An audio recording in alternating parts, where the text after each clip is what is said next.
Tá gravando. Vou fazer a abertura da mesa, então, aqui, para a gente começar a nossa atividade. Bom dia a todos e todas. Sejam bem-vindos à Semana de Afras, de Estudos Afroasiáticos. A gente está com o título esse ano de Orientalismos, Ontem e Hoje, o Não Ocidente em Perspectiva. O evento ele tem como objetivo refletir, incentivar e destacar os campos dos estudos históricos que a gente trabalha com várias Ásias e Áfricas, né? Porque a gente trabalha com temporalidades diferentes, com recortes diferentes, abordagens diferentes. E são várias perspectivas que já se fazem presente na Universidade Brasileira, através da pesquisa acadêmica, né, em diversos níveis da formação profissional. E a gente quer trazer mais para a perspectiva, trazer para maior destaque esses campos de estudos. E para isso, no nosso evento, né, nessa semana, a gente vai ter 2 conferências com professores convidados, professores que trabalham com variadas perspectivas e abordagens dentro desses campos de África e de Ásia. Nós tivemos ontem a palestra de abertura com as professoras Andréa Doré e Bárbara Caramuru, foi presencial aqui na reitoria da UFPR, mas a gente também transmitiu pelo YouTube, ficou gravado e a gente vai postar logo no canal para ficar disponível, no canal do Geafras. Além disso, nós temos 10 minicursos ministrados por membros do Geafras, né, pelos nossos colegas integrantes do Geafras, e 15 mesas temáticas que, no total, somam 75 comunicações orais com pesquisadores de todo o país. Essas mesas de comunicação estão sendo online, elas estão acontecendo no horário da tarde, acho que espero que esteja todo mundo recebendo os links. Os minicursos, eles são nós temos presenciais híbridos e completamente online, todos síncronos e assíncronos. Eles foram pensados como uma forma um espaço para a gente explorar os temas de pesquisa dos membros do Geafras, para que vocês possam conhecer o nosso trabalho melhor e se integrar à diversidade de temas que o nosso grupo trabalha. Essa mesa, a gente vai ter um minicurso do Cauê, que é doutorando no nosso programa de pós-graduação da UFPR, para apresentar o minicurso intitulado... Agora, onde que eu vou achar o título? Aqui. Os Samurais, entre História e Mito, uma introdução ao tema.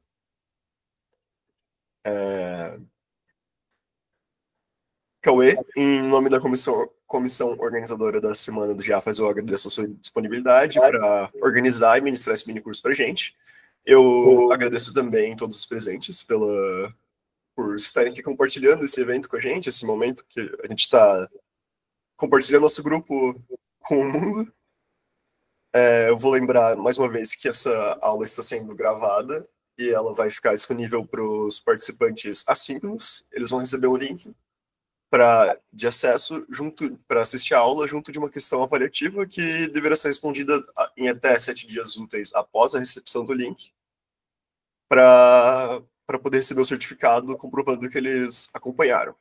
Para quem está aqui hoje presencial não, para quem está aqui online, síncrono com a gente, nos últimos 20 minutos da atividade será enviado um forms para ser preenchido e para valer a presença e para receber o certificado. Bom, então era isso que a gente tinha de abertura, eu imagino. Eu vou passar a palavra para o Cauê, para ele iniciar a atividade, então. Pessoal, bom dia, muito obrigado, Vitor, pela apresentação, muito obrigado pela presença de vocês. Estamos aqui nessa madrugada, né, para falar um pouquinho de samurais. Deixa eu só achar minha apresentação de slides para compartilhar aí.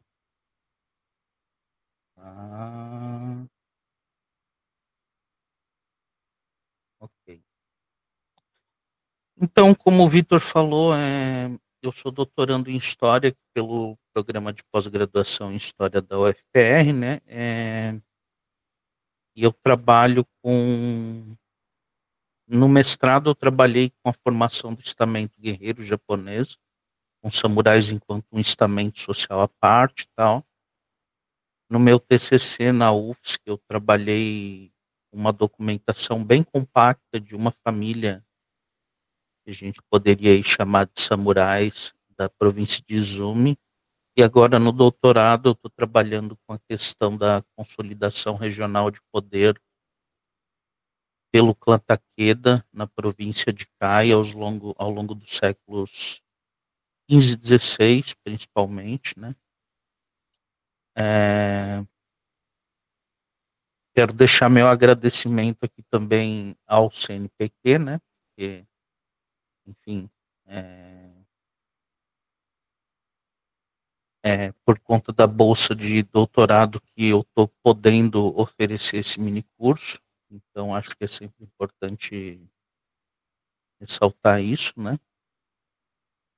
E, bem, hoje o que eu propus é bem um beabá da coisa, assim, a gente vai ver questões bem básicas sobre os samurais, mas ainda assim deu bastante coisa, então eu estava pensando a princípio em tentar fechar em 1 hora e meia de curso e reservar 30 minutos para perguntas, mas eu não sei se vai ser possível, então eu já deixo avisado aqui a todo mundo que está na sala que quem quiser, depois de encerrar o curso, eu vou criar uma permissão já da nossa divindade tutelar, a Nakita, está aí organizando o evento, é uma das que está organizando o evento, junto com o Vitor, com o Otávio, meu orientador, né?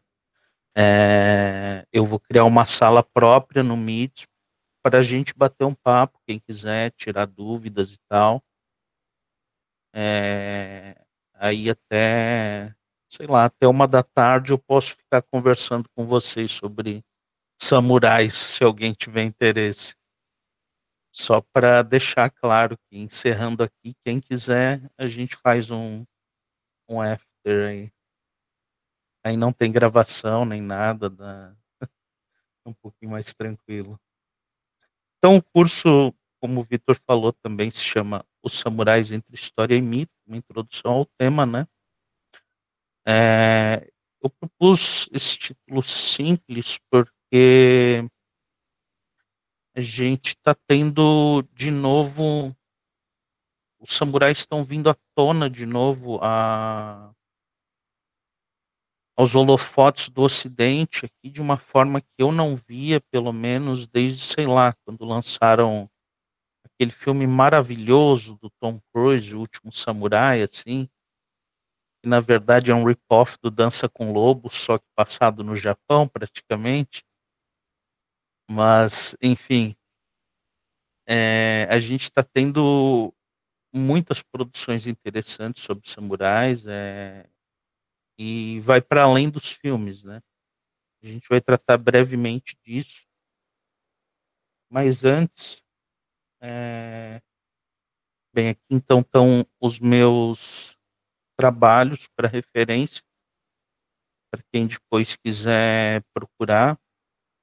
Samurais em Esboço foi meu TCC, Um Guerreiro com Valor de Mil Homens foi minha dissertação de mestrado, e aí de Shugo Daimyo, faltou diacrítico aqui, vou cometer seppuku. Ele ainda não existe porque é o meu projeto de doutorado, né? Vai virar uma tese um dia, teoricamente. E dito isso, começo com o nosso primeiro tópico, que é o que sabemos sobre samurais. E aí a gente vai ver o que a galera respondeu na atividadezinha que eu propus. Vamos lá. Aqui a primeira pergunta. Os samurais são: azul, uma aristocracia militar japonesa aos moldes feudais, similar aos cavaleiros europeus. 16,7% das pessoas votaram nessa opção. Vermelho, ninguém votou. Por sorte, uma elite burocrática originada na China, onde era conhecida como Shi, e transposta para o Japão entre os períodos Nara e Heian. Ninguém votou, tudo bem. E aí, laranja, para os meus olhos, pelo menos, o modo pelo qual nos referimos ao estamento guerreiro japonês, que origina-se. Eu sou obrigado a ir para o questionário, porque cortou. Que origina-se nas províncias, que origina-se dentre as elites provinciais e baixa e média aristocracia, e vai ganhando poder político paulatinamente ao longo do século. 75% votou nessa opção, e o verdinho aqui, 8,3%. Guerreiros de elite norteados por um código de conduta rígido e designados para proteger o imperador. Há elementos mais ou menos corretos em algumas das outras respostas, mas a resposta realmente correta é a laranja, então a gente já começou bem. O pessoal está com uma noção um pouco menos romantizada do que a gente tem, porque, querendo ou não, mesmo boas produções acabam vendendo bastante mitos para a gente, né? Segunda pergunta, sobre o código de conduta dos samurais. Era conhecido como Bushido, possuindo 7 virtudes cardeais, sendo a lealdade e honra suas virtudes mais importantes. 41,7%. Para agilizar, eu vou ler só o que ganhou o voto. Não havia um código de conduta fixo, mas uma série de tradições orais escritas e, posteriormente, fervorosos debates intelectuais. 16,7%. E, por fim, tratava-se de um ideário sem nome definido até a modernidade, quando passa a ser conhecido como Bushido, mas estava fixado nos épicos de guerra do gênero Gunki Monogatari. Eu fui um pouquinho maldoso, porque essa verde, ela tem um quê de verdade, assim, mas a resposta mais correta seria a vermelha, né? Mas, de fato, aliás, a verde não, não, a verde, perdão.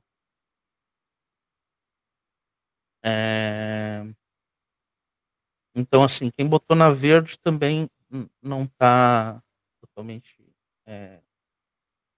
enganado sobre a questão.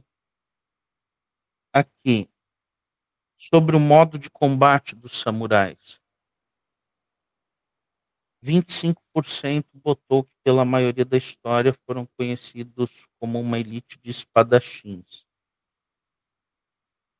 A gente tem muito essa imagem do samurai, da katana, do kenjutsu, do yaijutsu, etc., né? 75% botou que foram conhecidos como guerreiros a cavalo durante os períodos Heian e Kamakura, formando regimentos de lanceiros durante o período Muromachi e destacamentos de espadachins durante os períodos do Momoyama e Edo. Infelizmente, aí eu botei uma pegadinha de novo. Na verdade, na guerra, eles foram conhecidos como uma elite que praticava artilharia montada basicamente até 1600. Tinha destacamentos de lanceiros também, mas eles nunca formaram destacamentos, regimentos de espadachins. Então, eu dei uma sacaneada, me desculpem. Eu acho que foi porque me fizeram acordar muito cedo, daí eu acordei com maldade no coração. Mas eu achei interessante que o pessoal levou o arco e flecha em consideração, porque, no geral, a gente associa samurai à espada. Continua associando. E aí, o que sabemos sobre samurais? Assinale todos os samurais famosos e históricos que você conhece e já ouviu falar. Bem, primeiramente, eu queria dizer que eu estou muito feliz porque ninguém botou o Sugawara no Michizane, porque ele era um burocrata, poeta e aristocrata, mas não era samurai. ninguém botou o Jorge Ishikawa, que é o fundador do Instituto Niten, e que fala que quem pratica Kenjutsu é um samurai moderno.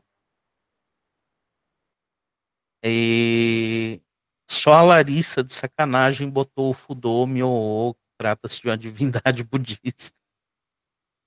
Mas de resto, todos eles são samurais conhecidos. Mas a gente pode ver aqui que, aliás, perdão, o Mishima Yukio e o Himura Kenshin não.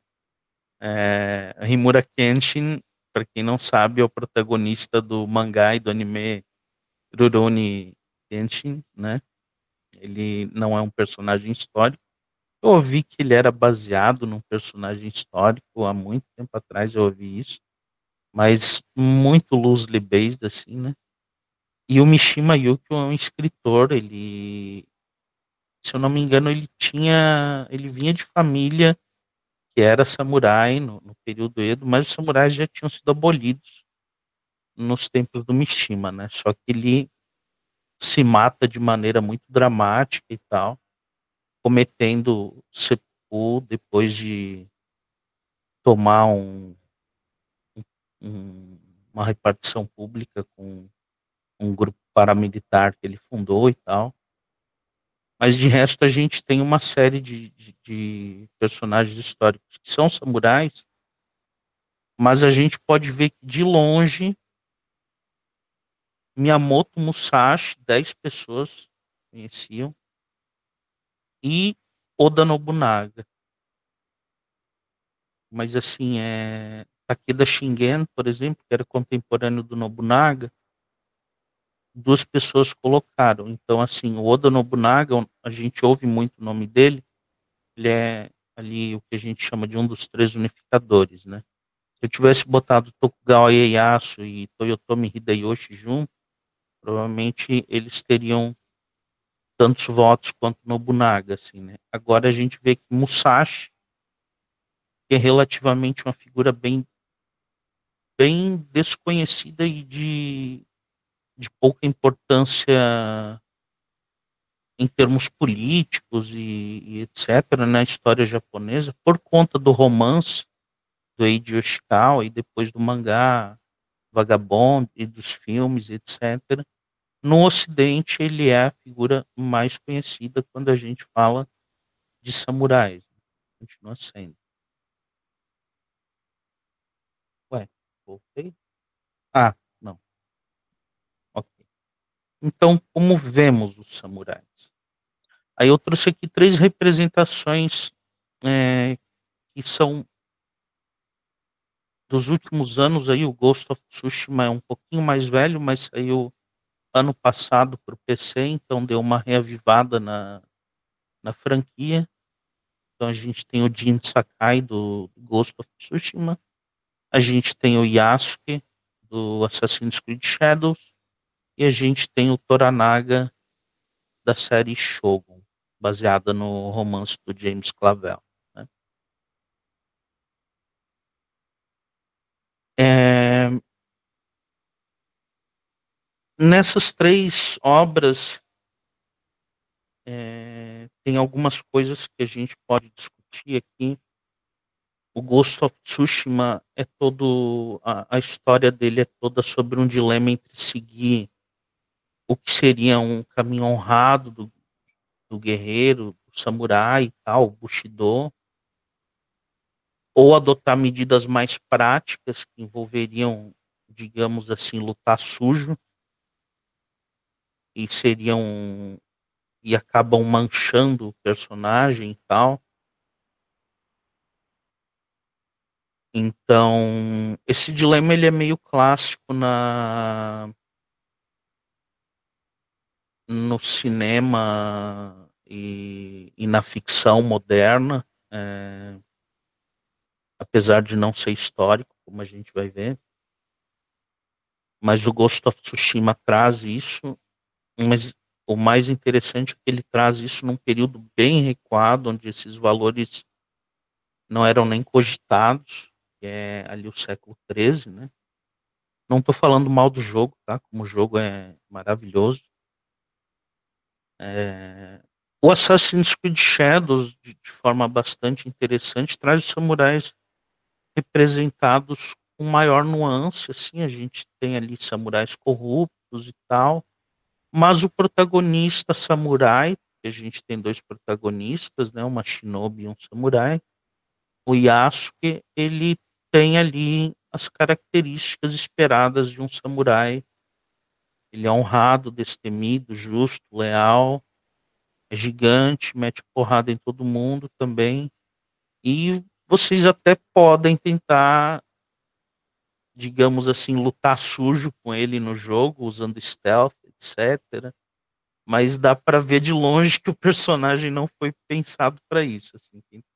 Quem já jogou sabe que é um desastre. Assim. O cara consegue derrubar portão de castelo, mas ele não consegue subir um murinho. Assim. Então, é, e a série Shogun, ela traz um outro lado da questão, ela põe ênfase em jogos políticos e a deslealdade entre senhores ali e tal, mas ela também traz grandes demonstrações de lealdade e bravura dentre os samurais, principalmente dentre os samurais do Toranaga ali,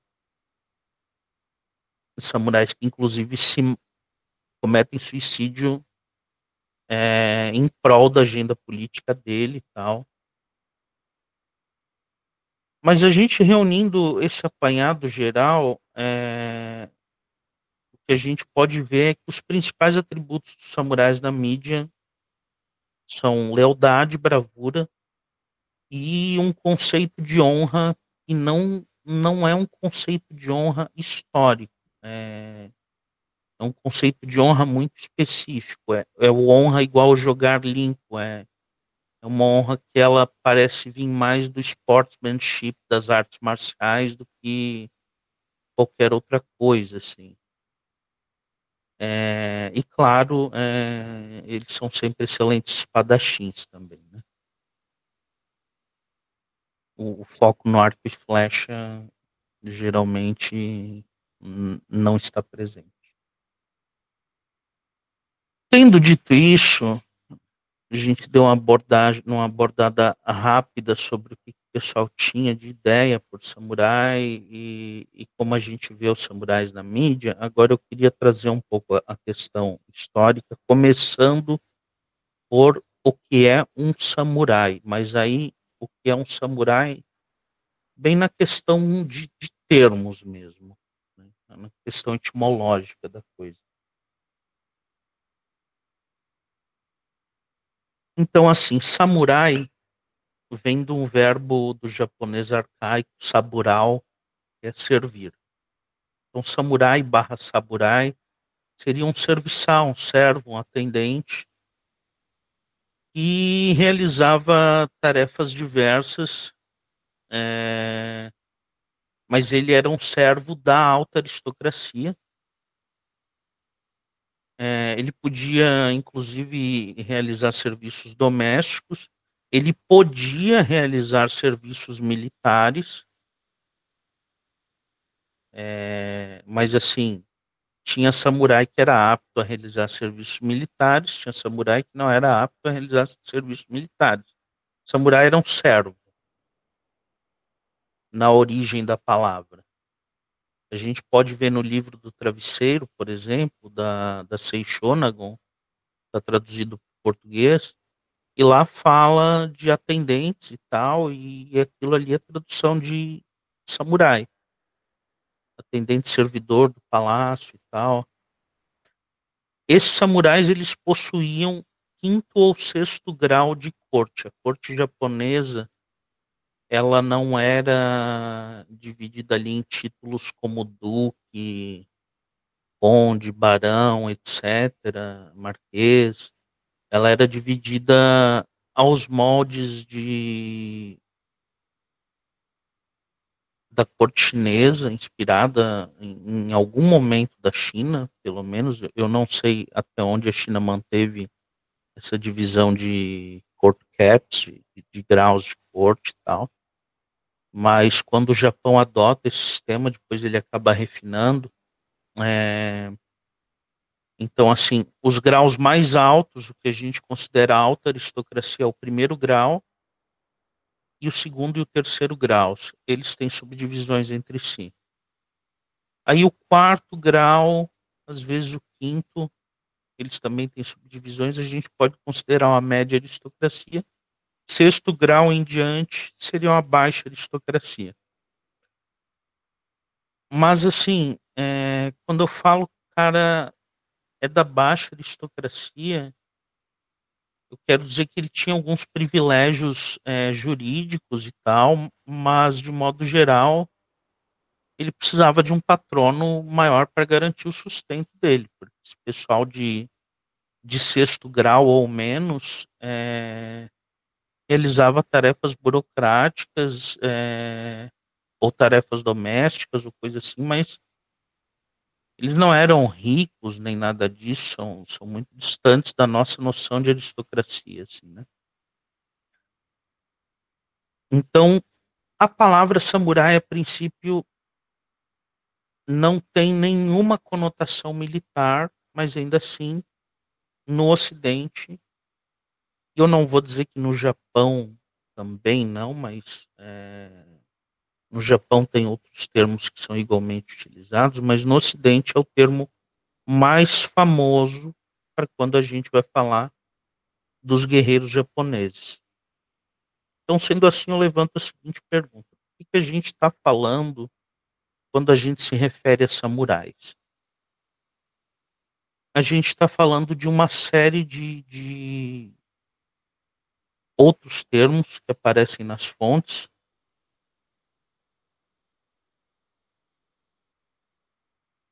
Nas fontes históricas, dentre outros, a gente vai encontrar Tsuamono, Reishi, Heijo, Musha, Mononofo e Bushi. São escritos da mesma forma, mas uma é a leitura japonesa, outra é a sino-japonesa dos kanji, né? Bushi, por sinal, é provavelmente o segundo termo mais conhecido, e ele ainda assim é bem pouco usado até o século XIV, assim, em comparação a outros termos. Musha continua sendo utilizado até hoje, assim, a gente tem o filme do Kurosawa Kagemusha, Guerreiro das Sombras e tal. Então, basicamente, samurai que tinha no século X e antes uma conotação muito específica de servidor, vira anacronicamente um termo guarda-chuva para se referir a todo um estamento guerreiro japonês do século X em diante. Então, é disso que a gente vai falar. A gente não vai falar aqui de servidores e etc. A gente vai falar desses guerreiros. A gente vai chamar eles de samurais, mas é importante saber que a origem do termo não tem nenhuma conotação militar e que a gente faz isso de forma meio anacrônica. E essa questão do estamento guerreiro japonês, para deixar claro, isso daí é parte da minha dissertação de mestrado, mas eu preciso apontar que existem alguns historiadores que descartam a existência de um estamento com identidade própria até o período, pelo menos, as últimas Moyama ou Edo. Eu retraço isso para o século X, né? Então, é uma posição histórica minha, não é todo historiador que concorda com isso. Ok, mas quem eram esses samurais? Quem eram no sentido de onde vinham, quais eram os tipos sociais, que tipo de pessoa ocupava esse papel, etc. Acontece o seguinte, a corte imperial japonesa, ela tinha um exército, digamos assim, estatal, que é abolido em grande medida em 792. Ainda é mantido em regiões de fronteira, como a fronteira ao leste com os Emishi, e ao norte de Kyushu, que seria ali a fronteira com o continente asiático, né? Aí, durante um século, eles ficam experimentando vários sistemas militares diferentes, até que pelo século X a gente chega ao que a gente pode começar a chamar aí de origem dos samurais.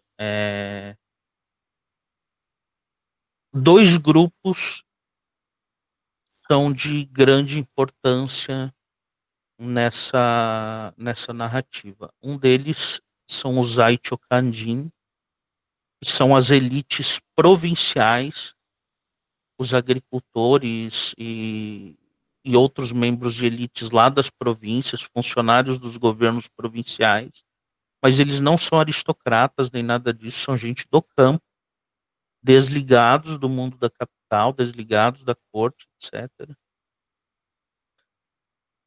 Então, por um lado, a gente tem esses Zaichokanjin, elites provinciais, e por outro, a gente tem aristocratas entre sexto e quarto grau, baixa e média aristocracia, alguns deles governadores provinciais, Zuriô, né?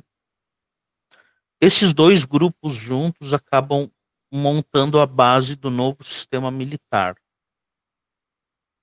O que acontece é, como o Japão deixa de ter um exército dito estatal, quando havia necessidade de coibir uma rebelião ou de coibir banditismo ou coisa assim, as funções militares eram terceirizadas a pequenos bandos armados, chefiados por membros das elites provinciais e geralmente encabeçados por um desses membros da aristocracia, da baixa ou média aristocracia, né? Esses membros da baixa a média aristocracia a gente também chama de Miyako no Musha, seria literalmente guerreiro da capital, e a historiografia trata eles como figuras ponte entre a aristocracia e os guerreiros provinciais, porque eles eram figuras que podiam intermediar entre disputas locais dentre os senhores das elites locais e tal, e podiam mais facilmente, com seus laços com a corte, garantir recompensas adequadas para essas campanhas militares e assim por diante. E para esses Miyako no Musha, o serviço militar era uma porta de entrada para o serviço público também, né? Então eles às vezes serviam ali num cargo de Oryoshi, de Suibushi, etc., que eram cargos de conotação militar, mas depois ganhavam um cargo de governador de alguma província e assim por diante. Eles buscavam patronos dentre os membros da alta aristocracia e da família imperial. Isso leva à criação de alianças verticais, onde a gente vai ver um patrono lá em cima que garantia recompensas, benefícios, etc. Um Miyako no Musha, as elites provinciais e os bandos armados que esses membros das elites provinciais tinham. O Miyako no Musha também tinha, esses Miyako no Musha também tinham seus pequenos bandos armados. Né? Depois a gente vai ver que os exércitos eles se formavam por efeito cascata.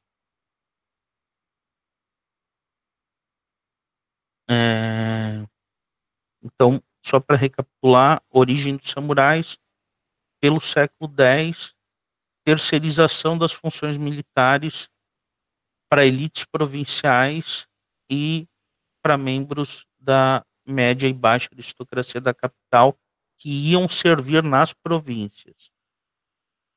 Eram membros da aristocracia, mas eles iam seguir carreira fora da capital, geralmente.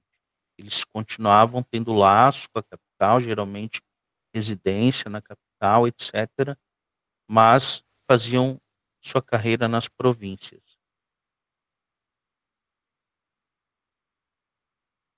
Aí a gente vai ter no fim do século XII, a fundação do primeiro Bakufu.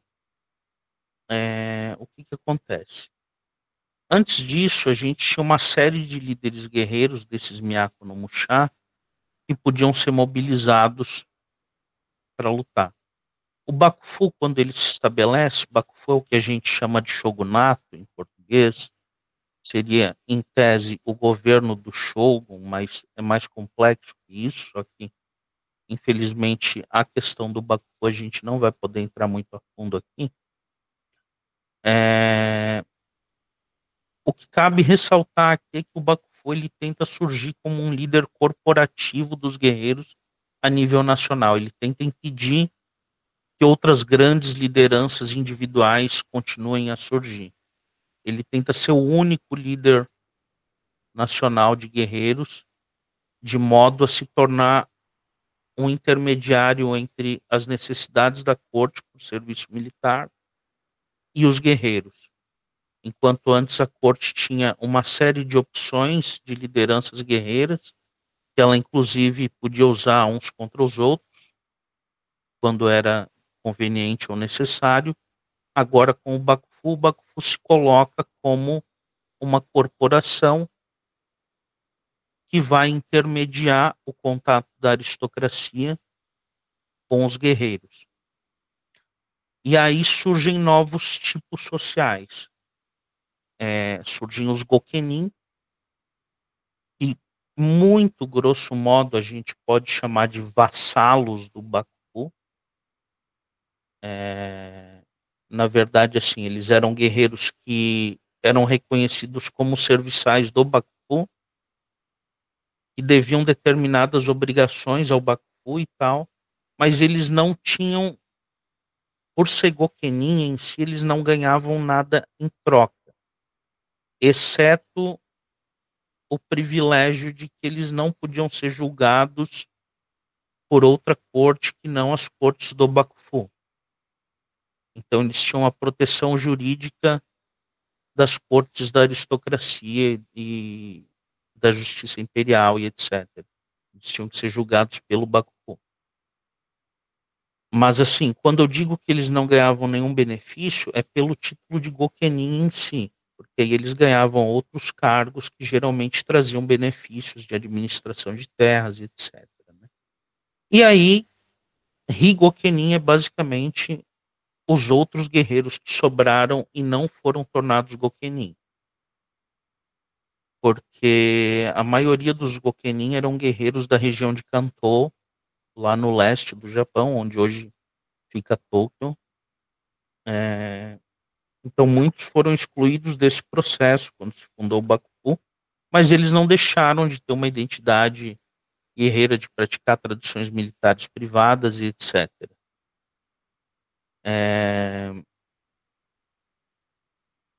Então Gokenin, a princípio, surge como uma etiqueta que dá um certo status social mais alto e traz esse privilégio aí de proteção jurídica e tal, mas não muito mais do que isso, porque passa também a exigir uma contrapartida em serviços que os Higokenin não tinham, né? Só que quando a gente tem as invasões mongóis ao Japão em 1274, 1281, o Bakufu arroga para si a autoridade de convocar todos os guerreiros do Japão para o esforço de defesa contra os mongóis. Mongóis, aspas, né? Esse é um problema do Ghost of Tsushima, porque você vai lutar lá e só tem mongol, mas na verdade a maioria das tropas eram chineses e coreanos.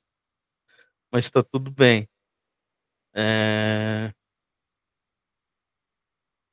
Quando o Bakufu faz isso, ele passa a convocar Higokenin para servir em armas. Esses Higokenin recebem uma carta de convocação e eles passam a usar essas cartas para dizer, agora eu ganhei um documento do Bakufu, então eu possuo os mesmos direitos de proteção jurídica e tal. Eu sou um Gokenin. Então o status de Gokenin, que antes era um status auferido pelo Bakufu, pelo último quarto do século XIII em diante, ele vai se tornando um status de caráter autogênico. Basta você receber um documento do Bakufu convocando para qualquer serviço e você se afirma Gokenin. E eles passaram a usar isso para se colocar em vantagem com relação aos seus pares, aos seus vizinhos, etc. Então, por exemplo, a família que eu estudei no meu TCC, os Tanoa, era uma família que tinha ali algum poderzinho administrativo num enclave aristocrático na província de Izumi, mas eles não tinham essa proteção jurídica do Bakufu, mas o Bakufu chama eles para consertar um dique de um canal na província. E eles prestam esse serviço, não tem serviço militar nenhum prestado até aí. Só que como eles prestam esse serviço ao Bakufu, eles passam a se dizer Gokenin. E eles passam, de fato, a ser reconhecidos como Gokenin. Né? No fim das contas, esse projeto do primeiro Bakufu de impedir a formação de grandes lideranças guerreiras, ele funciona a nível nacional, mas ele não funciona a nível regional. A gente vai vendo ao longo do século XIII grandes lideranças regionais surgindo, guerreiros com meios para conduzir guerra de maneira autônoma. Isso vai estourar em outros dois tipos sociais que a gente vai ver no século XIV. O século XIV ele é um século um pouquinho caótico na história japonesa, porque a corte japonesa, a família imperial japonesa no século XIII racha, se divide em dois ramos, a de Myoin e Daikakuji. E aí no século XIV, um imperador da linha Daikakuji, as duas linhas alternavam no trono, um imperador decide fazer uma rebelião contra o Bakufu e ele acaba derrubando o primeiro Bakufu com a ajuda de generais do Bakufu que mudam de lado e adotam a causa dele. Um desses generais se chama Ashikaga Takauji e ele e o imperador Godaigo acabam não conseguindo coexistir politicamente, porque o Ashikaga Takauji, o Godaigo queria restabelecer um ideal de governo imperial direto e etc. Algo que a gente pode até discutir se chegou a existir no Japão, ou até que nível chegou a existir. Enquanto o Ashikaga Takauji queria fundar um novo Bakufu. E ele funda um novo Bakufu, mas aí vocês perguntam, porque assim, a autoridade para fundar um Bakufu vinha da família imperial. A família imperial reconhecia o Bakufu como um órgão legítimo. Mas ele está lutando contra um imperador. Ele está fundando o Bakufu contra o Godaigo, contra a vontade do Godaigo. Ele está se colocando em rebelião contra o imperador. Então, como ele consegue legitimidade? A corte imperial estava dividida em duas. Ele vai, busca um príncipe da outra linha, coloca no trono, e esse príncipe declara ele Shogun. Então ele toma Kyoto, estabelece seu segundo Bakufu lá, o Bakufu dos Ashikaga, o Bakufu Muromachi, e o Godaigo e seus partidários fogem para o sul de Kyoto, para a região montanhosa de Yoshino, e ali eles fundam meio que uma corte em exílio. Então a gente tem, é por isso que é Nambokucho, seria período do norte e do sul, mas do norte e do sul entenderia da corte do norte e da corte do sul. A corte do sul seria a corte do Godaigo e a corte do norte seria a corte do Bakufu, né? Só que isso leva a 6 décadas de guerra civil no Japão, onde a corte do sul fica tentando retomar Kyoto, depois fica tentando tomar Kyushu, etc. E o Bakufu tenta acabar de vez com a Corte do Sul, anexar, trazer os príncipes imperiais de volta e, enfim, unificar politicamente o Japão. Então aí aqueles guerreiros regionais muito poderosos passam a virar figuras muito cobiçadas, porque a gente já não tem mais um polo de autoridade legítima, a gente tem dois. Se a gente tem dois, na verdade a gente tem zero, porque se os dois são rivais, a partir do momento que um fala, eu te convoco, eu tenho a autoridade legítima, tu vem, presta serviço militar para mim, eu vou te recompensar, beleza. Na hora que deixar de ser conveniente, o camarada pode mudar de lado, porque ninguém vai poder dizer, tá, mas tu traiu a causa imperial, coisa assim. Não, tá aqui, tô do lado do outro imperador. Então, os Tozama são guerreiros, são líderes guerreiros autônomos. Eles têm uma lealdade condicionada, eles prestam serviço militar em troca de recompensas, e eles mudam de lado conforme os convém. Eles mudam muito frequentemente de lado. Há histórias interessantíssimas no século XIV. Mas abaixo deles tem os subordinados deles, os guerreiros deles, que são os Miúti. São dependentes. E enquanto não se esperava a lealdade dos Tozama, inclusive assim, um Tozama que muda de lado hoje, se ele volta para o teu lado amanhã, o interessante não é puni-lo, é aceitá-lo. Porque se tu punir, tu cria um precedente ruim. Os outros Tozama vão ver, e esse cara aí tá querendo agir de forma meio arbitrária, ditatorial e tal. Não, vamos prestar serviço pro outro fulano que é mais jogo, é mais seguro.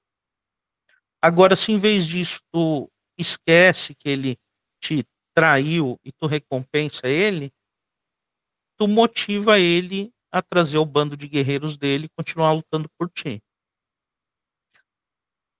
Então não havia essa expectativa de lealdade, de modo geral, sobre os Tozama, mas sobre os Miúti havia. Os Miúti eram dependentes dos Tozama, e se eles traíam os seus Tozama,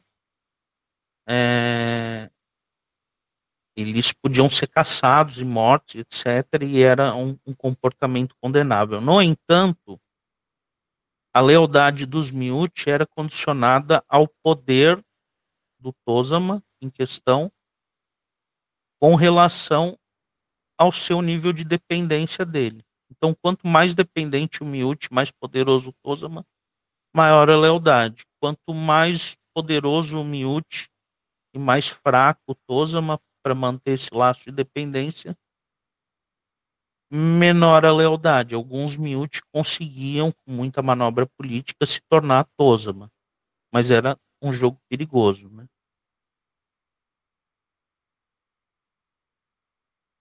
Só que esses Tozama eram líderes guerreiros autônomos, é, que custeavam as próprias tropas e etc. Então, eles eram recompensados e tudo mais, mas quando a gente fala de 6 décadas de guerra civil,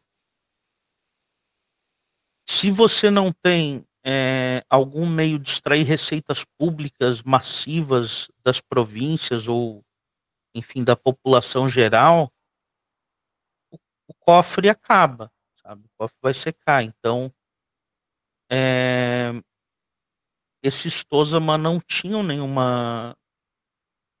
poder público de coleta massiva de impostos, nem nada disso, enquanto vai surgir uma outra figura que vai ganhar determinados privilégios, que a gente vai ver no próximo tópico aqui, e a partir disso, esses Tozama, ao longo do tempo, vão perdendo sua autonomia, muitos deles vão entrando para o serviço de algum Shugo, de algum líder guerreiro provincial, porque a autonomia, infelizmente, passa a ser custosa demais para ser mantida. Vira inviável, né? Então, aqui, do fim do século, da segunda metade do século XIV, na verdade, até o fim do século XVI, a gente vai ter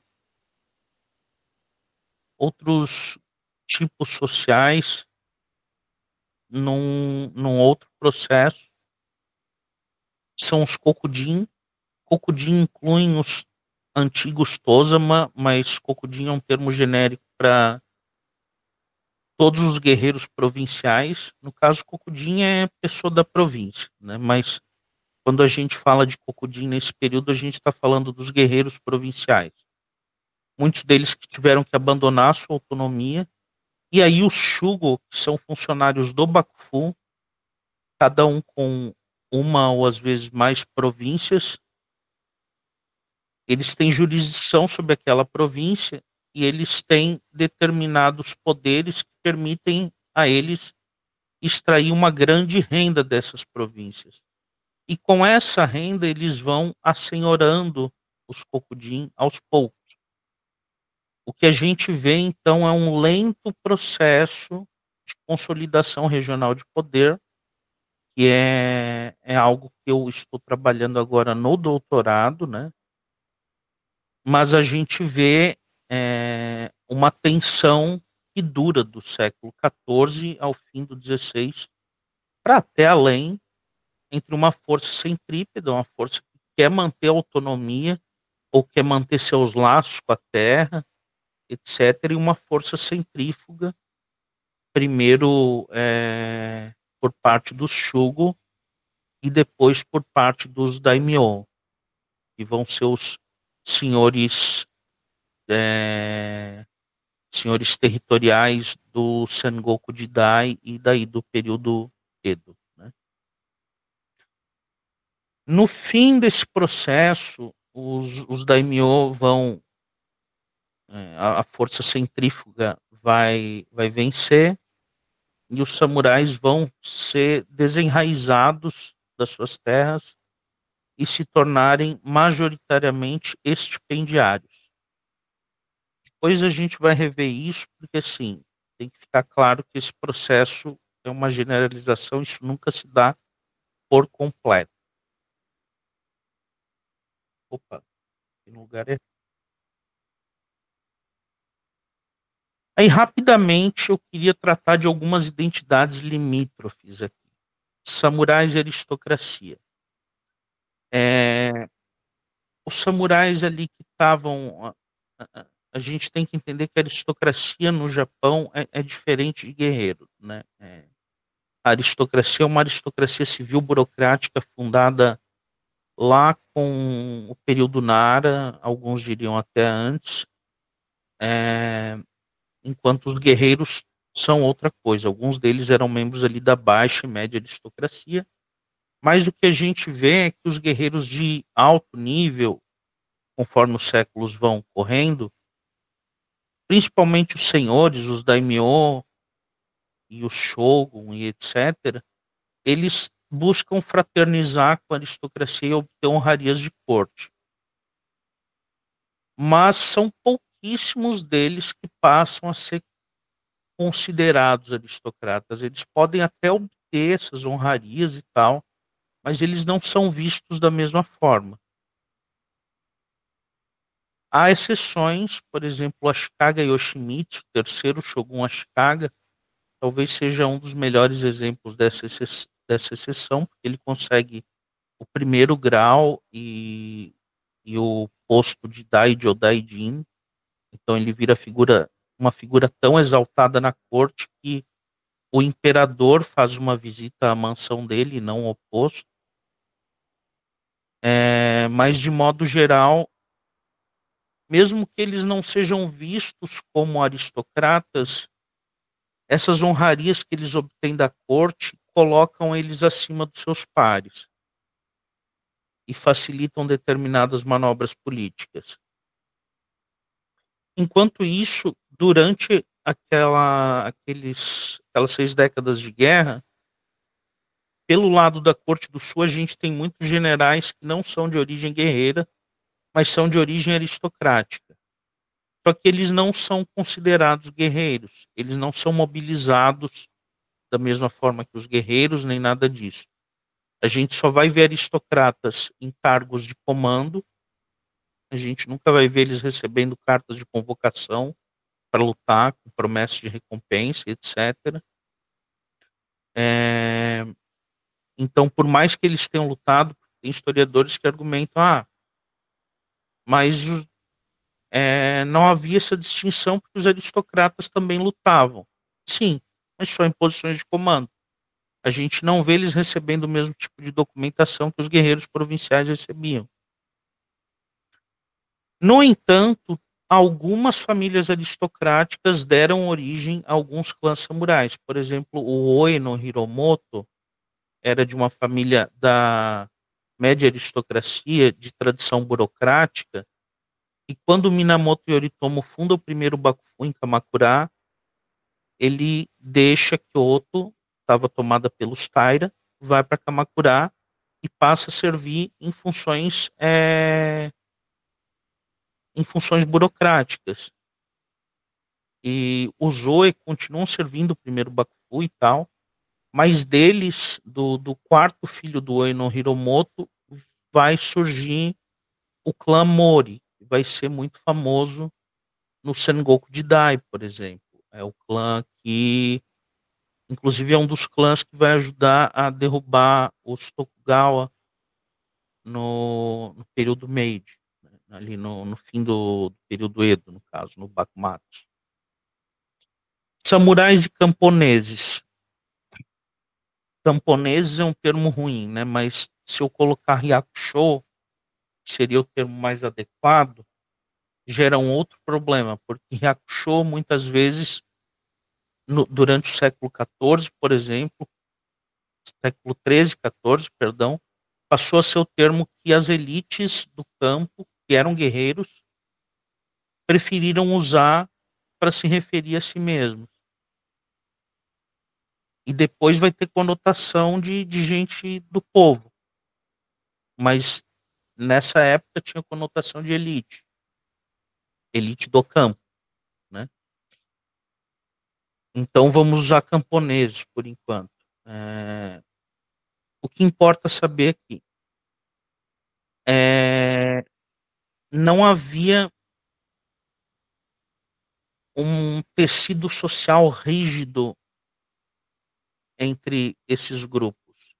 Havia uma havia uma grande alternância, um vai e vem de maior e menor permeabilidade social até o século XVI. É só no século XVI que a gente vai ver éditos de separação de classes, que aí vai dizer que vai ter os éditos do Hideyoshi, por exemplo, para caça-espadas, para desarmar a população campesina e para separar os papéis mesmo, né? E samurais e monges. Tinha samurai que de fato entrava para a vida religiosa e abandonava completamente os seus assuntos mundanos e tudo mais, mas muitos samurais, inclusive Shugo, Daimyo e Shogun também, viravam o que a gente chama de Nyudo, que a gente traduz mais ou menos para monge leigo. Era um monge que raspava a cabeça, tomava alguns votos monásticos, não todos, mas de modo geral continuava a seguir com a sua vida, continuava a administrar determinado território e tal, e continuava inclusive a participar de guerras e de serviço militar, né? E não confundir isso com nenhum tipo de monge guerreiro, tá? Só para deixar claro. No período Tokugawa, aí a gente tem, teoricamente, ali o mito do status fixo. Tem ali, antes do Tokugawa, tem o édito da caça às espadas do Hideyoshi, em 1588, e de separação de classe, em 1591.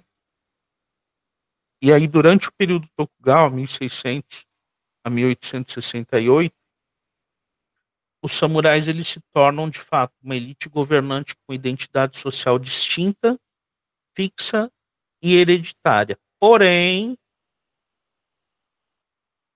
ainda tinha alguma permeabilidade e também alguma ambiguidade social nisso. Por exemplo, eu botei camponeses, mas na verdade isso ocorria muito mais com mercadores. No período Tokugawa, a gente vai ver um empobrecimento dos samurais ao longo dos séculos.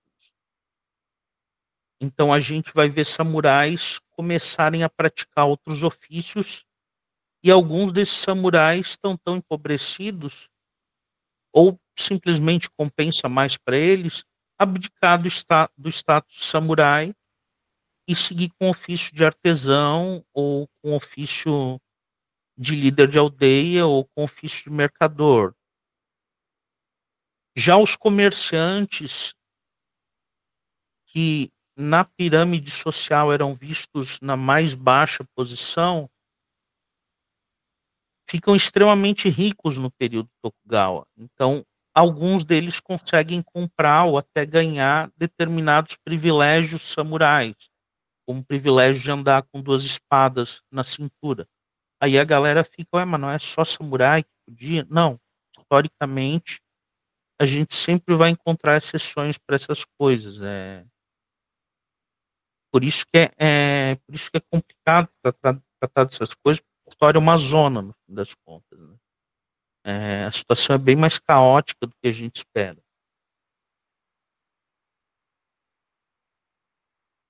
E aí ainda tem outra questão. Lembra que eu falei daquele processo de desenraizamento dos samurais das suas terras? E, não, e que eu falei que a gente ia retomar isso? Então, de modo geral, ele foi bem sucedido, mas ele nunca se deu por completo e nunca se deu por todo o Japão. Isso leva à criação no período Edo de certas identidades mistas que vão ser chamadas por nomes diferentes em diferentes domínios e regiões, como os de samurai e goshi. Seria o samurai agricultor, o samurai camponês. Na verdade, assim, esse samurai ele não plantava, tá, gente? Esse samurai ele continuava ligado à terra. É essa a questão. Ele não era um samurai que foi desligado do campo para viver só com estipêndio. Ele era um samurai que continuava ligado à terra dos seus ancestrais, etc. Ou a terra que ele dizia que era dos seus ancestrais, porque isso era muito comum também. Ok, a gente cobriu essas questões aqui.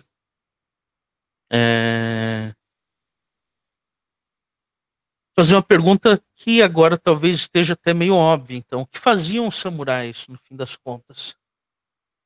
Davam porrada, né? Isso deve ter ficado claro. Mas vamos lá, para tratar de modo um pouco mais no detalhe, aqui, a partir do século X, revisando o conteúdo anterior, o serviço militar ele passa a ser delegado a líderes guerreiros, lá aqueles membros das elites provinciais e membros da baixa e média aristocracia da capital. Mas aqui cabe ressaltar 2 coisas.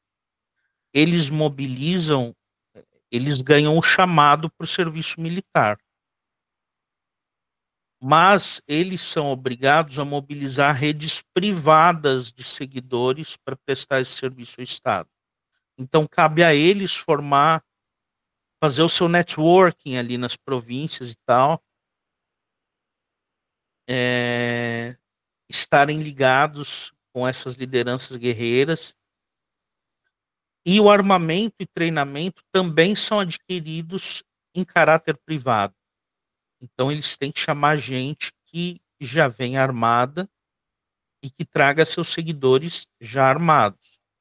Isso gera, aí é mais um ponto que eu trago como argumento de que havia sim um estamento guerreiro, porque havia famílias com tradições militares privadas que tornam-se hereditárias, famílias que mantinham armamentos de geração a geração e continuavam treinando o serviço em armas e prestando serviço em armas,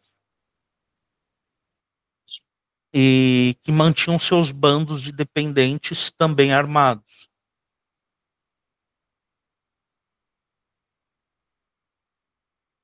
A partir do século X, no entanto, alguns grupos armados eles passam a aterrorizar as províncias do Japão periodicamente. Grupos armados são esses. São exatamente as mesmas figuras que estavam prestando serviço militar. As elites provinciais e esses membros da baixa e média aristocracia. Então, o Estado japonês, por assim dizer, praticava um preceito, um princípio que eles pegaram da China, que eles chamavam de colocar os bárbaros para caçarem bárbaros. No caso, assim, tinha vezes que um sujeito cometia banditismo ali, era caçado, mas conseguia escapar, ou conseguia perdão, etc. E anos depois ele era chamado para caçar outro bandido. E assim por diante. Então, o mesmo indivíduo podia atuar nos dois papéis em momentos diferentes da vida, né? O que já tira um pouco aquela nossa noção de samurai como alguém de caráter ilibado e etc, né? Os exércitos eram formados em efeito cascata. Eu falei que ia explicar isso. O que eu quero dizer por isso? Um grande líder ele trazia o seu bando, mas ele convocava outros pequenos líderes que traziam seus pequenos bandos. Alguns desses pequenos líderes não eram tão pequenos assim, podiam ter algum subordinado que trazia um bando de mais dois, ou às vezes seu filho, ou seus filhos, e etc. Então, o exército era piramidal. Um camarada ali em cima, com seu bando, ia chamando vários outros, que iam trazendo seus guerreiros também, e formava esses exércitos em efeito cascata. Isso cria exércitos bastante voláteis até o surgimento do primeiro Bakufu, pelo menos. Com o surgimento do primeiro Bakufu, surgem alguns novos mecanismos de convocação e tal, mas, de modo geral, o caráter das tropas e dos mecanismos de convocação muda pouco, principalmente o caráter das tropas. Então, basicamente, esse sistema é refinado, mas ele passa por poucas mudanças significativas. As mudanças significativas começam pelo século XV e elas vão seguir aí com muita intensidade ao longo do XVI, com várias reformas e tal. Quando a gente vai ver diversos senhores espalhados durante o Sengoku Jidai, cada um consolidando regionalmente seu poder, buscarem processos de racionalização administrativa em todos os níveis possíveis. Então, eles fazem inspeção de todas as terras, contagem populacional, emitem códigos de lei para o seu domínio e etc. E dentro disso, eles fazem reformas militares, onde aí eles vão criar destacamentos próprios de lanceiros, de arqueiros, de cavalaria, de arqueiros montados, depois de arcabuzeiros também, quando entram as armas de fogo no Japão, né? E assim por diante. Aqui eu botei uma imagem para a gente ver o que durante boa parte da história do Japão seria o samurai quintessencial, assim. Ele seria um guerreiro a cavalo, praticando a luta com arco e flecha, geralmente seguido por seguidores usando armadura pesada e bem ornamentada, muitas vezes, geralmente seguido por seguidores a pé de armadura mais leve. Aqui a gente pode ver que um deles tem até um escudo de mão, algo que era raro no Japão, mas existia. Agora, a galera às vezes pergunta, tá, mas por que samurai não usava escudo? Os caras estavam em cima do cavalo atirando de arco e flecha, né?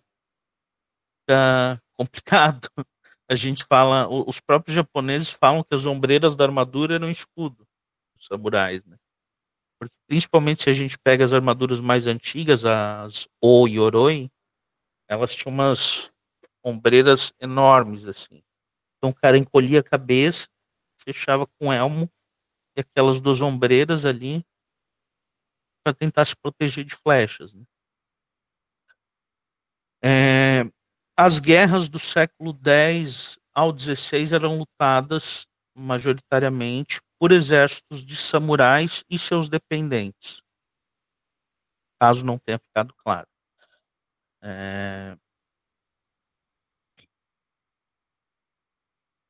Era? Faziam ainda? Ah, tá, claro, sim. Mas nem só de guerra viviam samurais, né? Desde cedo, aquelas elites provinciais que serviam em armas, elas também auxiliavam os governadores provinciais na administração local. E depois de um certo tempo, ali pelo século XI, mais ou menos, os governadores provinciais, o título de governador provincial vira mais uma honraria do que qualquer outra coisa. Então, o cara ganha aquilo mais como uma fonte de renda para extrair recursos da província, mas ele muitas vezes nem visita a província. Então, boa parte da administração local fica nas mãos das elites provinciais, que aí precisam, em alguma medida, repassar determinadas coisas ao governo central. Isso às vezes gera atritos e tal. E aí, com o advento do Shoen, e o Shoen, eu não vou entrar em detalhes do que é um Shoen aqui, eu tenho um mini curso gravado no Diálogo sobre História sobre isso, mas de modo muito geral, a gente pode dizer que eram enclaves territoriais da aristocracia e de grandes instituições religiosas nas províncias, ou seja, propriedades privadas nas províncias, que essa galera da capital tinha, mas não morava lá. Eram propriedades privadas para extração de renda, não para residência. O advento do Shoen vai aí do século X até uma sobrevida no 16, mas do 14 em diante ele começa a cambalear.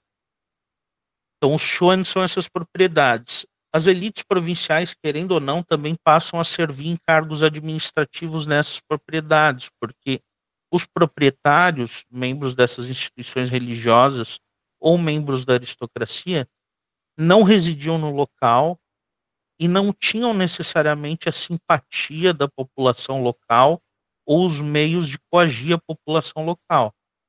Então, aliando-se com as elites locais, eles conseguem administrar esses territórios e extrair recursos desses territórios. Mas com o decorrer dos séculos, esses guerreiros que têm cargos administrativos nos Shoen vão expropriando cada vez mais os patronos aristocráticos deles até se tornarem uma pequena classe de senhores de terra. Ali, quando a gente fala dos Tozama e dos Kokujin, esse processo estava em andamento já. Eles já tinham terras onde eles eram proprietários, mas eles também dominavam, administravam terras da aristocracia. Já no período Edo, os samurais tornam-se estipendiários desligados da terra, e o desligados da terra é naquele lance que eu já expliquei, né? É um processo que ocorre majoritariamente, mas nunca se dá por completo. Mas, assim, eles recebiam um estipêndio, mas muitos deles eram desempregados, porque não havia funções burocráticas para todo mundo. Havia domínios que faziam rotação de cargos. Os samurais se alternavam na ocupação de determinados cargos burocráticos e administrativos para terem um emprego. O período Edo gera várias situações bastante complexas, daria para fazer um curso só sobre isso. Mas vamos seguir para o último tópico, para daí depois a gente ver se rola tempo para perguntas ou se a gente vai para quem quiser fazer perguntas, se a gente vai para uma salinha separada no Meet, que é aqui um tópico que gera bastante polêmica. Assim, os samurais seguiam algum código de conduta? Vamos lá. Bushido, o caminho do guerreiro. Muita gente já ouviu falar disso, provavelmente, né? O Bushido, gente, é uma invenção da modernidade, ele é uma invenção do período Meiji em diante. Existem diversas interpretações do Bushido, mas elas são desvinculadas da realidade histórica dos samurais. Em vez disso, a gente ouve falar de Kyuba no Michi, que seria o caminho do arco-cavalo, e eu coloquei isso nas perguntas, mas eu botei uma pegadinha no meio, então por isso que a resposta não estava certa. Porque quando a gente fala de Kyuba no Michi, a gente está falando de preceitos práticos sobre o comportamento no e fora do campo de batalha e ênfase na manutenção da reputação marcial em medidas pragmáticas. Então, assim, não havia esse lance de jogar limpo. O que fosse necessário se fazer para vencer, se fazia. Não era desonrado emboscar o inimigo, atacar ele na sua casa no meio da madrugada e tacar fogo na mansão dele e cercar a mansão para atirar nele, na esposa e nos filhos conforme eles fugiam. Era comum. Desonrado era ser pego de surpresa, era ser burro. Então, assim, infelizmente o Jin Sakai no Ghost of Tsushima, quando ele luta sujo, entre aspas, ele estava fazendo o que os samurais faziam cotidianamente naquela época.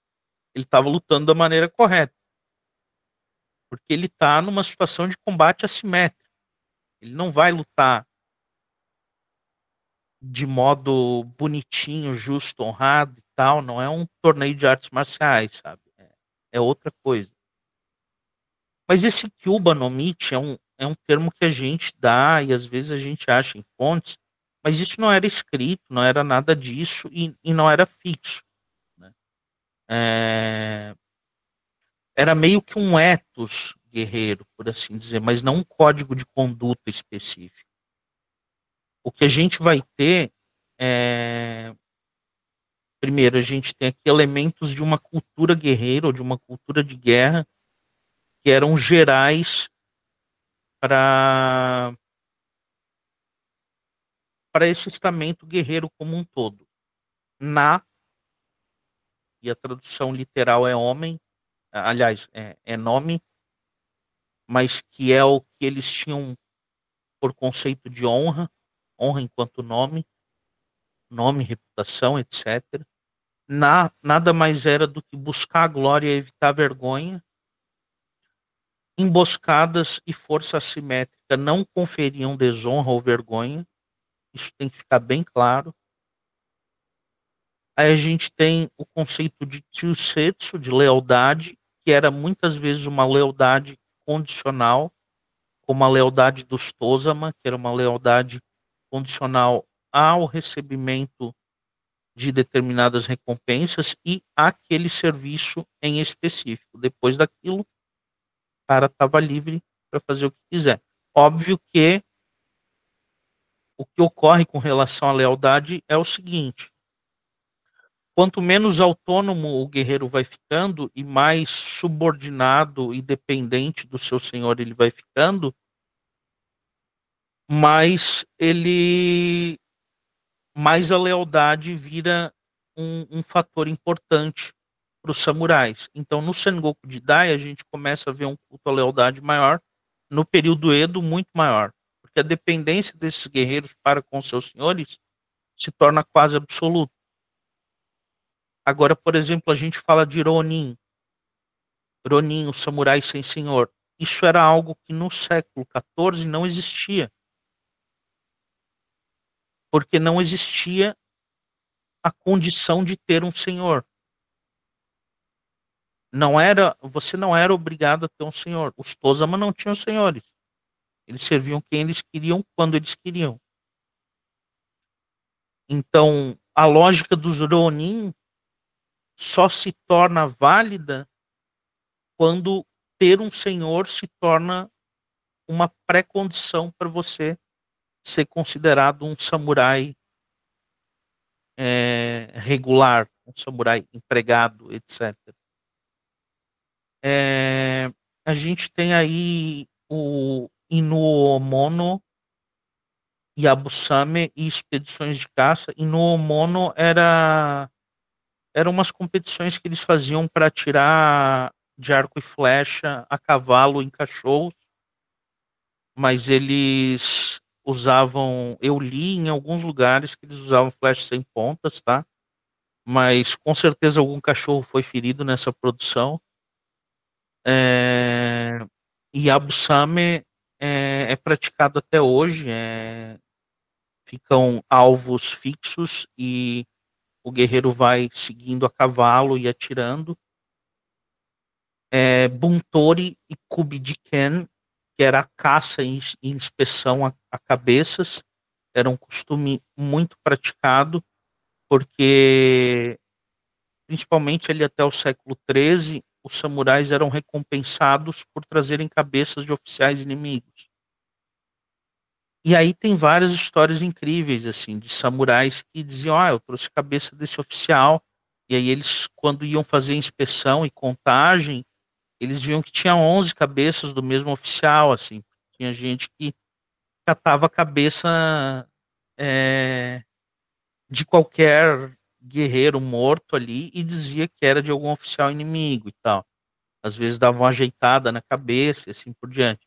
E essa caça-cabeças, no século XIV, ela passa a ser condenada porque os generais estão tentando manter alguma coesão militar, algum nível de estratégia e coordenação de forças, de tropas, mas ela continua a ser praticada pelos guerreiros, porque ela continua a ser recompensada. Então eles condenam, mas continuam recompensando a prática. Porque não recompensar seria muito mal visto, ia dar muito problema, porque era uma prática muito antiga e tal, o cara esperava ser recompensado pelas cabeças que ele apresentasse, tudo mais. Aí a gente tem o seppuku e o harakiri, mesma coisa. Vocês podem ver que inclusive são os mesmos kanjis, só que muda a ordem e muda a leitura. E outras formas de suicídio. Então, os samurais tinham o hábito de se suicidar em determinadas situações, mas assim, a gente acha que os samurais cultuavam o suicídio loucamente e qualquer coisa se matavam. Não. A gente geralmente vai ver o cara cometer seppuku quando não tem outra saída e ele vai viver uma vida miserável a partir dali. A família dele toda foi derrotada, etc. Claro que no período Edo, o seppuku passa a virar, em vez de executarem um samurai, por exemplo, eles ordenam que ele cometa seppuku, caso ele cometa alguma falha e tal. Então passa a virar um modo de punição também, né? E existe, óbvio, seppuku por lealdade ao seu senhor, isso existe em vários períodos, ou seppuku até como forma de protesto por algo que seu senhor fez. Enfim, essas coisas ocorrem, mas assim, o seppuku e o harakiri são formas de suicídio mais consolidadas, mas se a gente for ler o Reiki Monogatari, por exemplo, a gente vai ver que a maioria dos Taira que cometem suicídio ao longo da obra não cometiam seppuku. Apesar de outros samurais na obra cometerem seppuku, os Taira se jogavam no mar, majoritariamente. Aí havia também o costume, o desejo e a tentativa de ser o primeiro a se chocar contra um inimigo, de estar na vanguarda e tal. Isso era algo muito bem visto, gerava muito renome ao samurai. Às vezes ele era recompensado só por colocar no seu relatório de batalha que ele estava na vanguarda e tal. E com isso vem a importância das testemunhas no serviço militar. Os samurais, quando eles prestavam esse serviço, eles emitiam documentos depois, mas eles tinham que falar quem viu. Quem atestou esse feito? Não, o fulano de tal família. Tinha que ser alguém também de determinado status, né? Um status pelo menos parelho ao de quem estivesse realizando a ação, preferencialmente mais alto. E com isso tem o que eles chamavam de evitar morrer uma morte de cachorro também. Uma morte de cachorro seria, por exemplo, o cara ir na vanguarda, que nem louco, se chocar contra o inimigo de cara, morrer e ninguém vê. Ele não consegue absolutamente nada com isso. Então, esses são alguns elementos de uma cultura guerreira que a gente vê recorrentes nos Gunki Monogatari, na documentação de batalha, nos relatórios que eles mandavam, nas cartas de convocação, nas cartas de recompensa, e em outros escritos, como o Bukekakun, etc. Aí, enfim, aqui em busca de um ethos guerreiro, eu coloquei, antes do período Edo, o que a gente tem? A gente tem os dois gêneros, que são os Gunki Monogatari, que são grandes baladas de guerra, como Reiki Monogatari, Tai Reiki, Hogen Monogatari, Reiji Monogatari, Jokyuki, Mutsuwaki, etc. E os Bukekakun. Bukekakun são gêneros instrutivos que geralmente um patriarca de uma família guerreira deixava para os seus descendentes. Aí a gente tem, por exemplo, a carta Gokuraku acho que era Hojo Takatoki, e a gente tem também a carta Imagawa, do Imagawa Ryoshun, dentre outros documentos, onde eles colocam princípios que eles consideravam importantes que seus descendentes seguissem tal. Então, assim, esses gêneros eles são importantes para a formação de uma identidade guerreira.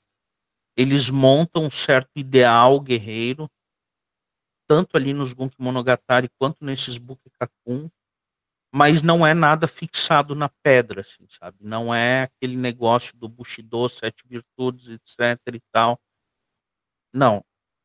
Inclusive, nos Gunki Monogatari, a gente vai ver exemplos de extrema lealdade, etc., e exemplos de, digamos assim, esperteza, astúcia, etc., até não lutar meio sujo, e ambos são laudados, assim. Ambos são considerados numa luz positiva, muitas vezes. Né?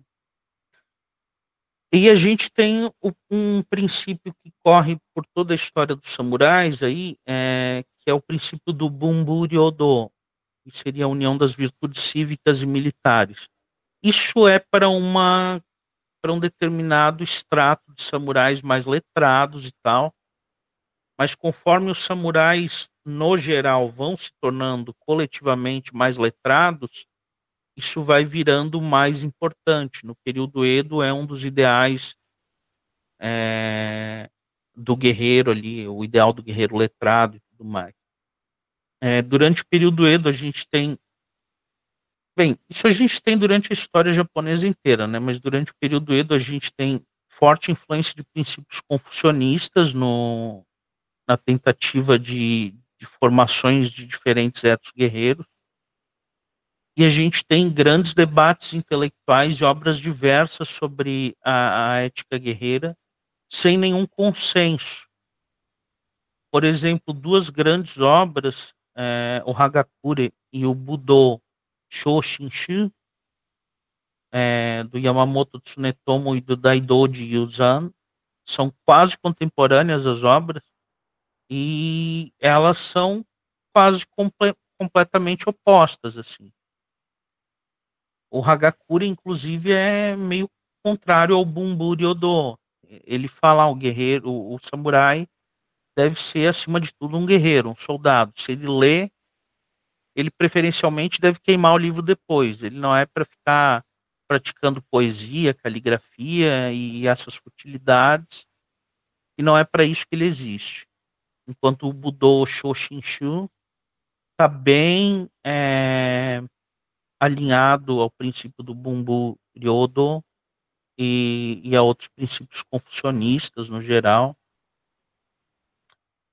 E deixa eu ver. Seria, enfim,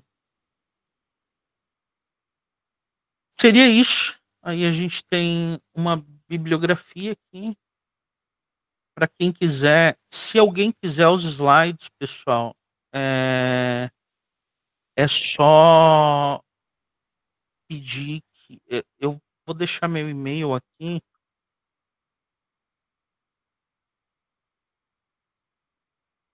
É só me pedir que eu mando os slides. A gente tem 20 minutinhos ainda. Obrigado, pessoal. Eu vou abrir um espaço para perguntas. E aí se eu ver que sobra interesse, a gente faz uma reunião separada no Meet e continua a conversar. Mas a gente ainda tem 20 minutinhos. Alguém tem alguma pergunta? Alguém quer tirar alguma dúvida ou fazer algum comentário? Pode criticar o professor também, não tem problema. Professor não, né? Ministrante. Vamos lá, estou à disposição de vocês. Fala, minha querida Larissa. Vou abrir aqui os trabalhos para a galera ficar menos tímida. Vem cá, você pode falar um pouquinho mais dos Gunki Monogatari? Particularmente, como é que era a circulação desse tipo de literatura? Como é que ela circulava? Quem é que lia? Quem é que tinha acesso? Então, eu ouvi coisas diferentes de diferentes Gunki Monogatari, né? Mas os Gunki Monogatari mais clássicos que a gente tem ali, os do século XIV, como o Reiki Monogatari, o Hogen Monogatari, o Rei de Monogatari, o Tai Reiki, porque veja, o Reiki ele é anterior, mas a versão mais conhecida dele, a do Kakuichi, é fixada no século XIV. Né? Então, assim, vou pegar o Reiki de exemplo. Tinha os Yomibon e os Kataribon. Ou seja, tinha uma variante para leitura e uma variante para recitação. E aí a gente tem como figura difusora dos Gunki Monogatari os Biwa-Roshi, né? Monges itinerantes de, não lembro agora que secto, ou se eram de algum secto específico, mas eram monges itinerantes que decoravam passagens e recitavam em pontos de parada ao longo de estradas como Tokaido e aqueles grandes circuitos do Japão, né? E também eram chamados para recitar, para fazer recitações para membros da de alta classe dentre os guerreiros, né? Para Shugos, por exemplo, ou até mesmo para um outro Shogun e assim por diante. A circulação deles, eu sei que eles tinham ampla circulação dentre os guerreiros, mas eles tinham alguma circulação dentro da aristocracia também, inclusive porque há hipóteses de que o Reiki tinha sido escrito por um tal de Fujiwara Yukinaga.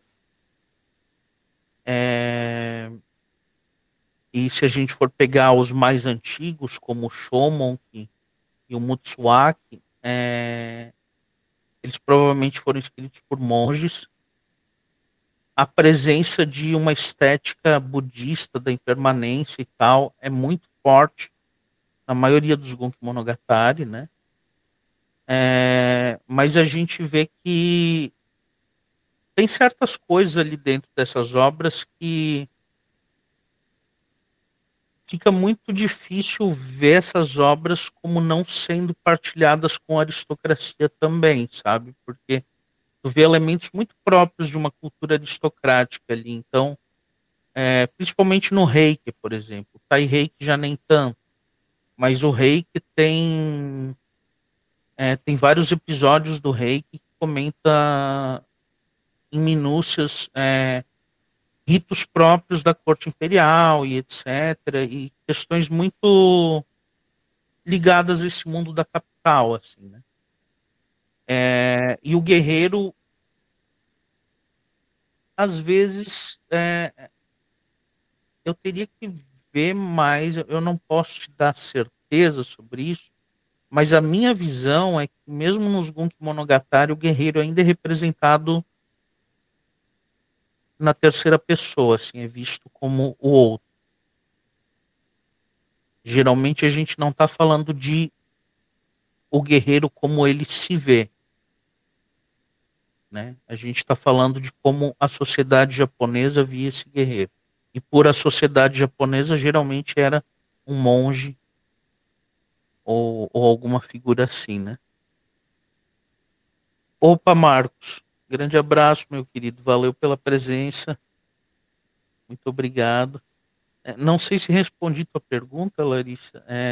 Eu sei que depois, no Respondeu. período Edo, o negócio É. muda bastante, porque a gente vai ter basicamente o surgimento de um. Acho que a gente poderia até chamar de um mercado editorial mesmo. Uhum. E aí eu não faço ideia do que ocorre com isso, porque é um panorama bem diferente, assim, né? Mas eu É isso que acredito eu que a estou pensando, circulação, mas. é, eu acredito que a circulação tenda a aumentar, né? Uhum. Geralmente é o que eu observo, né, para período Edo, mas eu tinha essa dúvida aí para, né, em outros períodos, como é que ocorria isso. Aí tu já me Na deu um. verdade, assim, se a gente for pensar, a gente pode pegar o No como exemplo da disseminação dos Gunki Hum, Monogatari. Porque pega o teatro No, tem um grande conjunto de peças que são de episódios do Genji Monogatari, uhum, que é uma obra eminentemente da aristocracia, enquanto tem uma grande série de episódios do No, de peças do No, que são episódios do Reiki Monogatari, que é um Gunki Monogatari. uhum, Então, estava ali num ponto em que, bem, tem estudos de que no século XIV o, a alta, os guerreiros de alta classe ali, principalmente durante o Ashikaga Yoshimitsu, estavam ditando os novos cânones culturais na capital, né? Até que ponto isso é válido, eu não sei, mas eu posso até pegar a obra que menciona isso. Depois tu me manda, segue em diante aí. Não, Deve ter mais beleza. perguntas. Alguém mais quer perguntar, pessoal? Abra o microfone aí, levante a mão.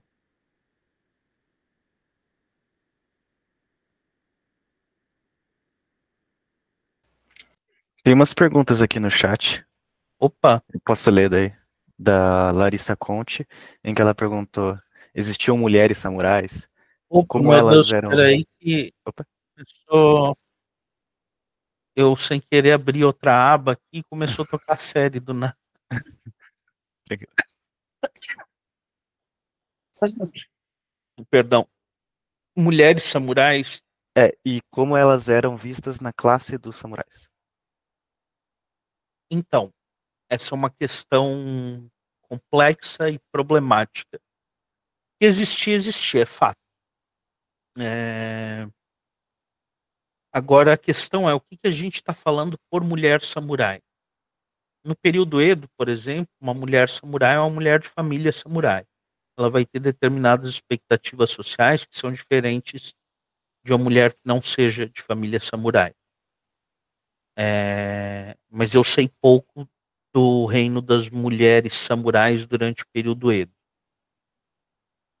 Agora, no período Kamakura, por exemplo, as mulheres das elites provinciais, que eram mulheres samurais, querendo ou não, podiam inclusive ganhar cargos do Bakufu.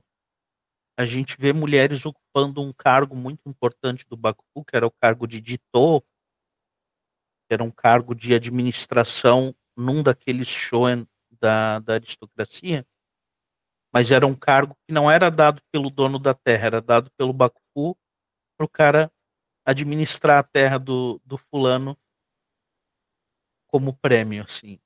E a gente vê mulheres recebendo esses cargos. E a gente vê mulheres herdando e legando propriedade em uma porrada de documentos, assim. E elas podiam herdar pelo pai e pela mãe, e as mães também podiam deixar heranças aos filhos e às filhas. Mas há todo um processo no século XIII, XIV. De novo, quando a gente fala desses processos sociais, eles nunca são completos, imediatos, nem nada disso, né? Mas o que a gente vê é o seguinte: no século XIII, a princípio, a herança era partilhada entre os filhos e também filhas. Isso vai diminuindo muito o patrimônio familiar de determinadas famílias. E aí eles começam a adotar estratégias em direção à unigenitura. As primeiras a sofrerem são as mulheres. Primeiro, eles passam a legar propriedades às mulheres por uma forma que eles chamam de ichigo. A mulher recebia a propriedade, recebia herança ainda, mas ela não podia legar essa herança era dela até ela morrer, depois voltava para o herdeiro principal para ser redistribuída ou reutilizada como patrimônio familiar.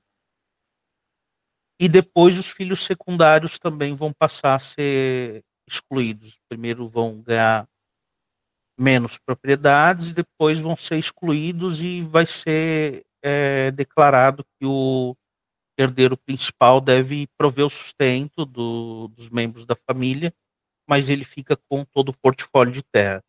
Aí a gente tem esse caminhar para a unigenitura entre os séculos XIII e XIV, né? Mas isso é um processo lento, ele se dá de forma desigual entre diferentes regiões do Japão. Tem uma autora que é Hitomi Tonomura, que ela fala que o século XIV é o século de decadência da liberdade feminina no Japão.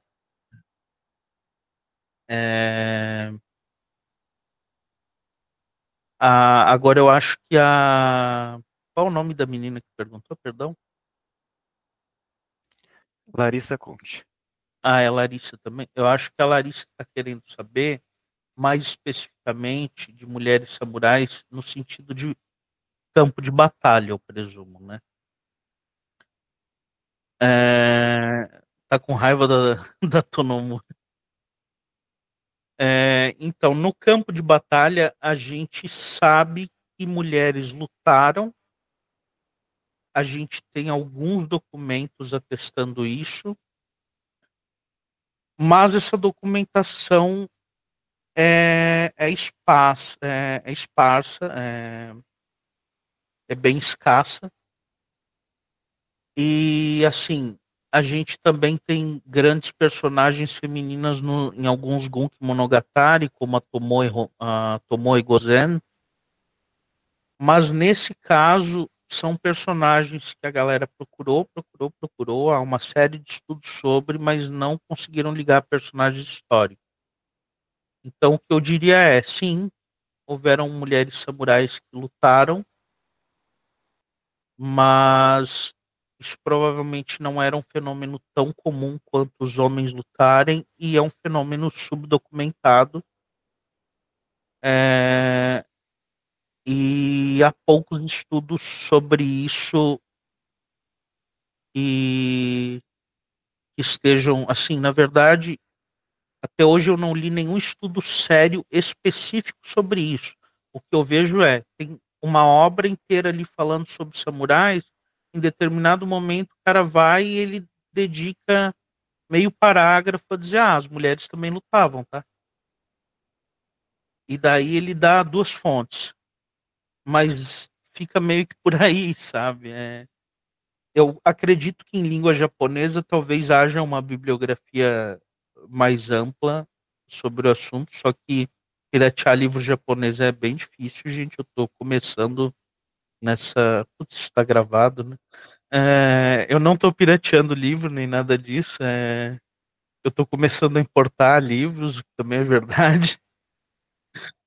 Mas, enfim, é um fenômeno subdocumentado e que provavelmente também não era majoritário, né? Mas ocorria.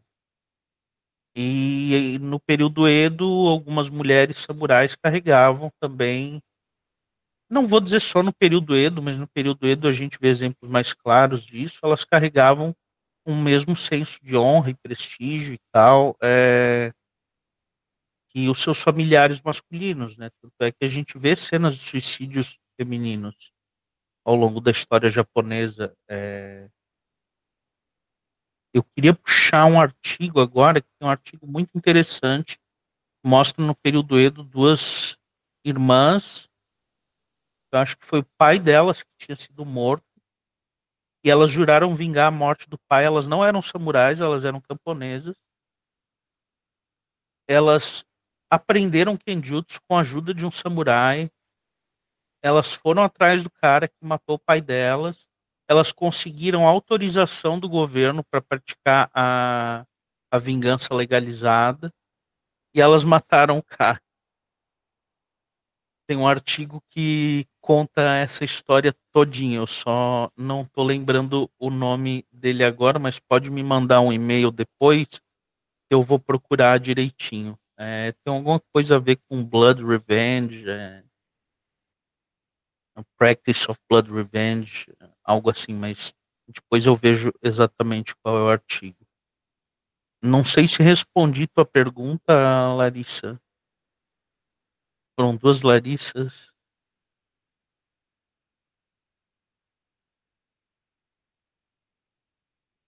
Enquanto isso, eu vou respondendo aqui. Não sei se tem alguém antes do Henrico.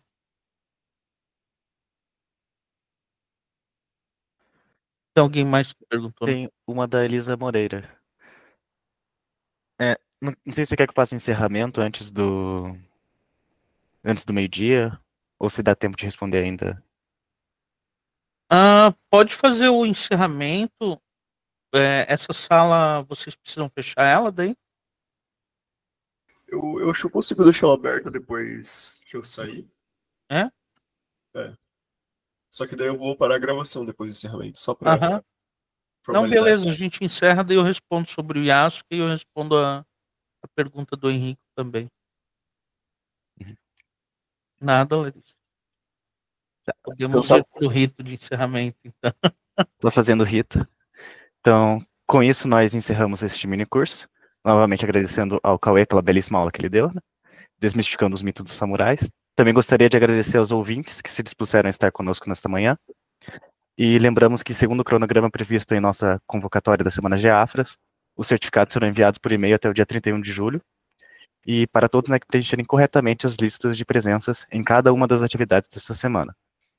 Pedimos que não se esqueçam de acessar o formulário eletrônico aqui disponível e que, posteriormente, fiquem atentos aos seus e-mails, inclusive a caixa de spam. Antes de encerrar essa sala, a gente convida todos a continuar conosco para as demais atividades de hoje, que a gente tem no turno da tarde as mesas de comunicação oral em modalidade online e híbrida, né? E cujos links de acesso foram disponibilizados a todos os participantes que se inscreveram via formulário de ouvintes, e também as mesas, né?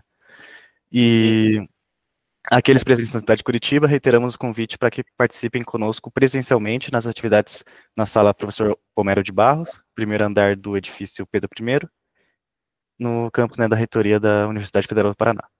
Daí será um prazer recebê-los para novas apresentações e debates, que certamente enriqueceram nossos entendimentos sobre história e pesquisa sobre os continentes, africano e asiático, e sem mais para o momento, a gente reitera aqui nossos agradecimentos e nos veremos novamente nas demais atividades da Semana de Afras, de Estudos Afroasiáticos. Tenham um ótimo dia. Pessoal, muito obrigado. Juliano. Eu vou encerrar a gravação aqui. Não, deixa eu agradecer, desculpa te interromper. Obrigado, Vitor, Juliano e o pessoal que está assistindo aqui. Obrigado pelas perguntas, pelo interesse e obrigado a vocês aí que estão organizando esse evento, né? Eu sei que organizar evento é um pouquinho complicado. Mas está Mas sendo é bem, isso. bem gratificante, assim. Ontem já começamos bem, está tendo um público bem grande, está sendo bem, bem legal. Ah, sim, eu acho que a tendência agora que vai ficar disponível online é aumentar, né? Uhum. Mas Criar então eu mais vou visibilidade. encerrar a nossa gravaçãozinha aqui e vou deixar vocês continuarem a conversa Beleza. por aí. Cadê? Parar a gravação.